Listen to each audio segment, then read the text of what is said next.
السلام عليكم البنات ومرحبا بكم من جديد. كي دايرين؟ لاباس عليكم؟ كي دايرين مع شي برد؟ بخير؟ توحشناكم؟ كلشي مزيان هانيين؟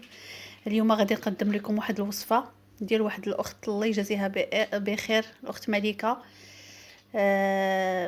عطاتني واحد الوصفه مفيده جدا للسعال عند الدراري الاطفال الصغار. ان شاء الله غنجربها لولدي. بما اننا حنا في مدينه سلا جديده، يعني الجو ديالها شويه خايب، يعني ملي كيبدا البرد وحنا كنعانيو الحساسيه، الرواح، المهم بزاف. و- وتقريبا الاطفال هنا كلهم كيعانيو الا اللي عنده المناعه قويه بزاف هو اللي كيسلم من هاد الامراض. وهاد الوصفه صراحه جات في الوقيته ديالها، انا قررت نجربها. وخدت بالكم المقادير بزاف، راه ما غاديش نستعملوها كلها في نوبه واحده. انا المهم المقادير كما عطاتهم لي السيده الله يجازيها بخير. عندنا نص كيلو ديال زريعه ديال الكتان، انا نقيتهم.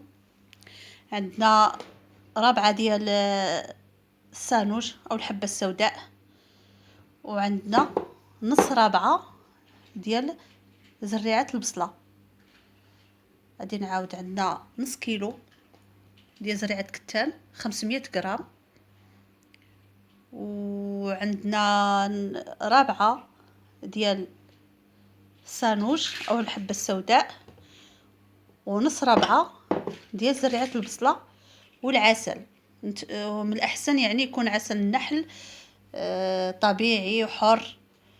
كل ما كان حر كل ما كان احسن. انا عندي هنا واحد شويه اللي غادي نضيباني به بد ما دبرت في العسل ان شاء الله. والطريقه على الشكل التالي: كناخذوا زريعه كتان وكنضيفوا عليها، المهم هاد نص كيلو ديال زريعه الكتان كنضيفوا عليه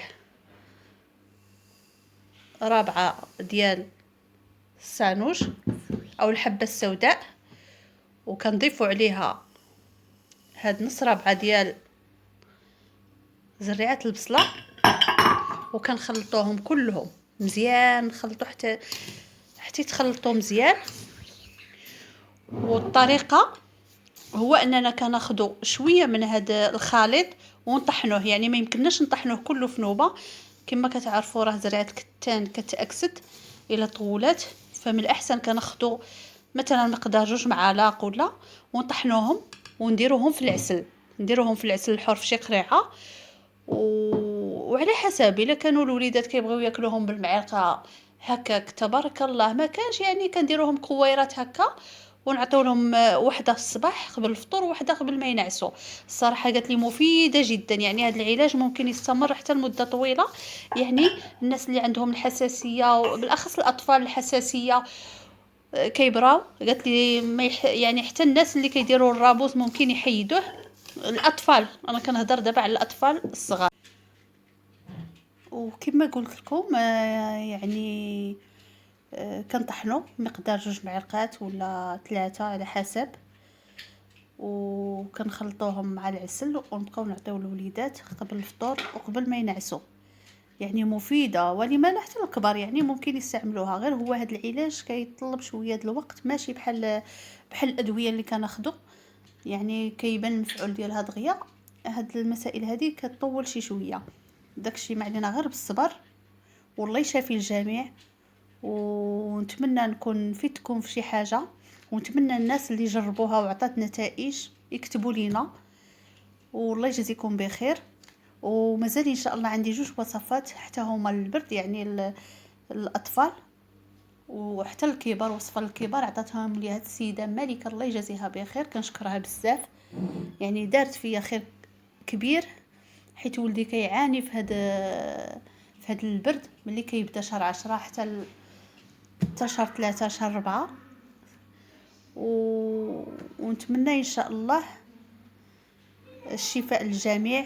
وشكرا لكم بزاف اخواتاتي وحبوباتي، يعني كنعتبركم عائلتي.